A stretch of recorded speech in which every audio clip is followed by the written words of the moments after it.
Deputy Seán Kyne, Minister Seán Kyne, we have a little bit of extra time which you can avail of. Briefly. I'd briefly like to comment on the situation and welcome, first of all, that we are having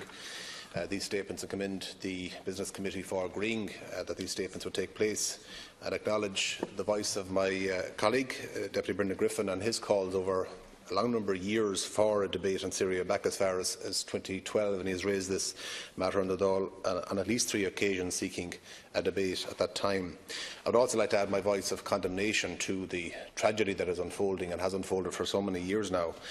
in Aleppo and Syria. I call for an end to the bombing campaign by various nations, in particular the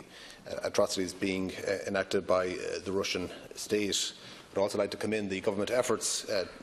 regarding refugees and ask that the Minister would expedite the taking in of refugees, that we can meet our humanitarian targets on that. I would also acknowledge the funding of £62 million provided over the last 5 years in humanitarian aid for Syria, and this is certainly a very positive statement of the support of this country. As a neutral country, I don't think it's fair for anyone here to suggest, and I don't think anyone has, that any other country should send their troops to Syria, but I do acknowledge the need for a ceasefire, a cessation of the bombing and the atrocities, and a need for peacekeepers if and when, hopefully, that ceasefire takes place. We have,